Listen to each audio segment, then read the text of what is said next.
So good morning everyone, আমি Asima daily blogging চ্যানেলে আবার একটি নতুন ভিডিওতে এনে আপনাদের সকলকে আবার একবার স্বাগত।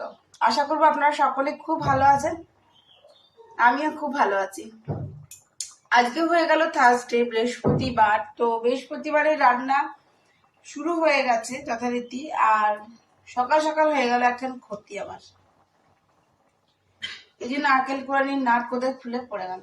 কালকে নারকেল কুড়েছি আমি এটা দিয়ে, আমি কুড়িনি, মিঠি কুড়ে দিয়েছিল আর কি। যাই হোক, কালকে আপনাদের সঙ্গে আমি যে রেসিপিটা শেয়ার করেছিলাম জামাই ষষ্ঠী স্পেশাল আমের পাটিসাপটা, তো সেটা কেমন লাগলো আপনাদেরকে অবশ্যই জানাবেন কিন্তু কমেন্ট বক্সে কমেন্টের মাধ্যমে। আর বাড়িতে কে কে ট্রাই করছেন, ট্রাই করে কেমন লাগলো সেটাও আমাকে শেয়ার করবেন। তো আমি এখন বসিয়ে দিয়েছি রান্না। আজকে অনেকখানি আমগুলো পেকে গেছিল, মানে কাঁচা আমগুলো পেকে গেছিল, সেই পাকা আমগুলো দিয়ে হচ্ছে আমের টক। আজকে যেহেতু বৃহস্পতিবার, নিরামিষ। যারা ডেইলি ব্লগ ফলো করেন তারা তো জানেন।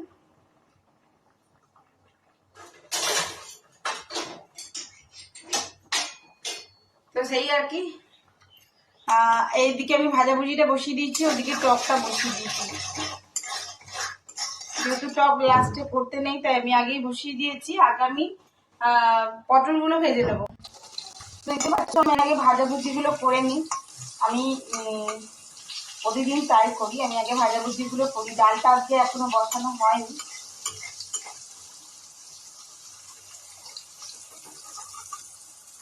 আজকে বিট গাজরে তরকারি করবো, বিট গাজরগুলো এনে রাখা ছিল। তো আজকে নিরামিষের দিনে বিট গাজরটা করে দিই, তাহলে হয়ে যাবে। আর এখন দেখো পটলটা ভাজা হয়ে গেছে, গোটা গোটা পটল মায়ের জন্য ভেজে দিয়েছি। আর এবার আমি যেটা করবো সেটা হলো ভেন্ডি আলু ভাজা, মানে ঢেঁড়স আলু ভাজা। হালকা একটু কালো জিরে ফোড়ন দিয়ে আমি বসিয়ে দেবো।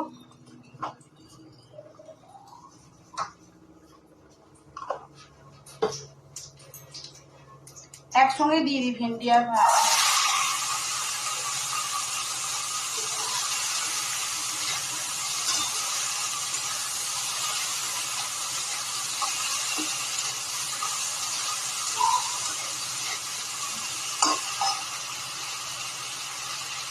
চলো চেষ্টা করি নুনটাও দিয়ে দিই একবারে।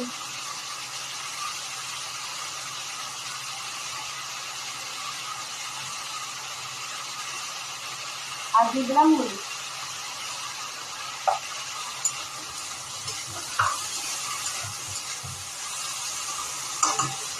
দেখো আমের টকটা আমার এখানে রেডি হয়ে গেছে। আমি এটা আম আদা দিয়ে করেছি, ঠিক আছে।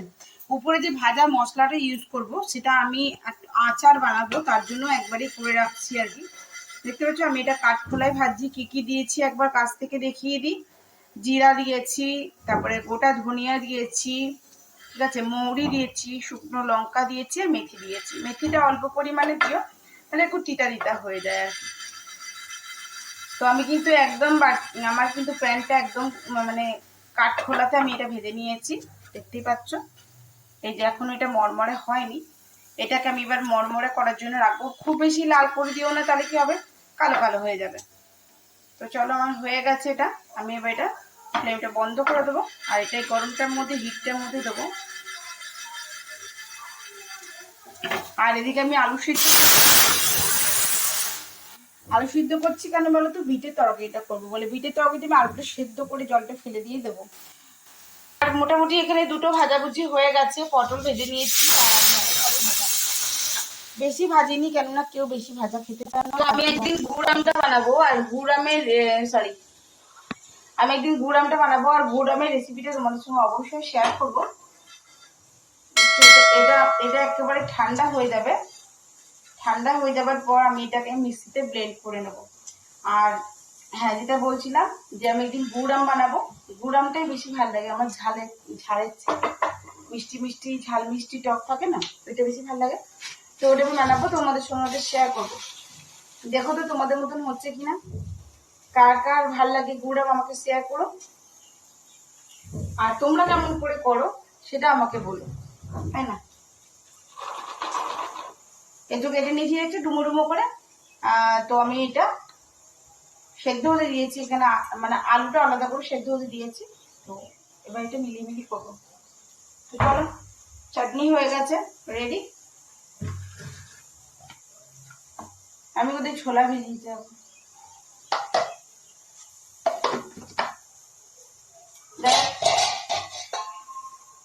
তো চলো, আপাতত দুটো হয়েছে, দেখি একটু বিউলি ডাল করবো। কুকারটা থেকে গ্যাসটা খুললে বিউলি ডাল বসিয়ে দেবো।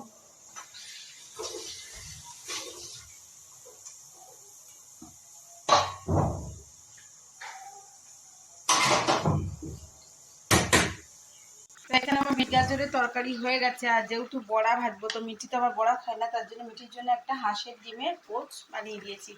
আর এখানে বিউলির ডাল রেডি হয়ে গেছে। চলুন বন্ধ করে দিই। মিঠিকে বেড়ে দিয়েছি, ডালটা নামাবো। আর এই যে ভাজা, আজকে এইটুকু লাঞ্চ হয়েছে আমাদের। আর এই যে এক বাটি আমের চাটনি।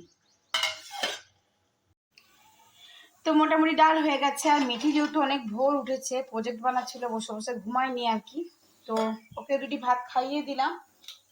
আর এই দেখো আমি ভাজা মশলাটা রেডি করে নিয়েছি।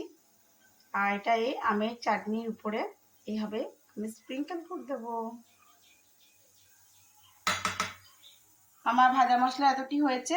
আমি এটা আরেকটু ব্লেন্ড করব, আরো মিহি পিসবো। দেখতেই পাচ্ছ, পিসার পর আমি এটা একটা কৌটোতে করে ভরে রাখবো, কারণ কাঁচা আম আমাকে আরো আনতে হবে। তারপর এনে ঘড়িটা এখন 2টা বাজতে যাচ্ছে, আর আমরা করে নিই দুপুরের লাঞ্চ।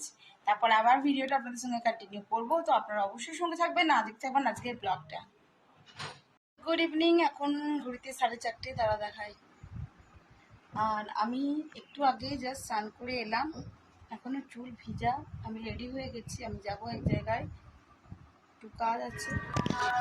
তো দেখতেই পাচ্ছ বেরিয়ে পড়েছি আমি আমার নিজের কাজের উদ্দেশ্যে। আর এখন চলেছে পেট্রোল পাম্পে তেল ভরার জন্য। যদি আমি ফোন করিনি, বাট আমি একটি ভিডিও তুলছিলাম।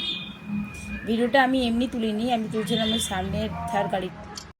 তো চলো অবশ্যই সঙ্গে থাকো, দেখতে থাকো আমার ব্লগটা। আমি কোথায় যাচ্ছি, কী জন্য যাচ্ছি, তোমাদের সবটুকু শেয়ার করবো। অবশ্যই দেখতে থাকো আর সঙ্গে থাকো। তো এখন টাইম হয়ে গেল 5:58, আর সূর্য এখন প্রায় ডোবার মুখে। দেখতে পাচ্ছেন আমরা একটি ফাঁকা জায়গায় এসে এখন দাঁড়িয়ে আছি।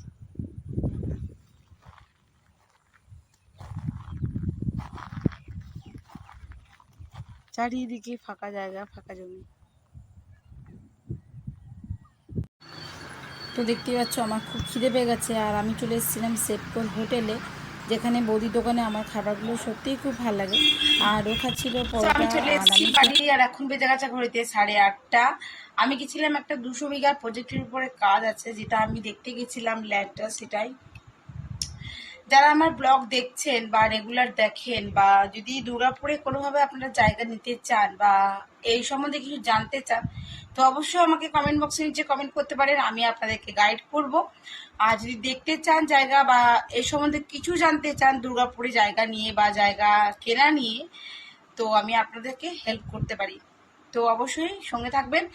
আর আজকের মতন আমার ব্লগটা আমি এখানেই শেষ করছি। ভালো লাগলে অবশ্যই একটি লাইক কমেন্ট শেয়ার করে দেবেন। আর যদি আমার চ্যানেলে নতুন বন্ধু হয়ে থাকেন, সো প্লিজ আমার চ্যানেলটি সাবস্ক্রাইব করার বিশেষভাবে অনুরোধ রইল। সকলে খুব ভালো থাকুন, সুস্থ থাকুন। আবার একটা নতুন ভিডিওতে আপনার সঙ্গে দেখা হচ্ছে। ততক্ষণের জন্য বিদায়, টাটা, গুড নাইট।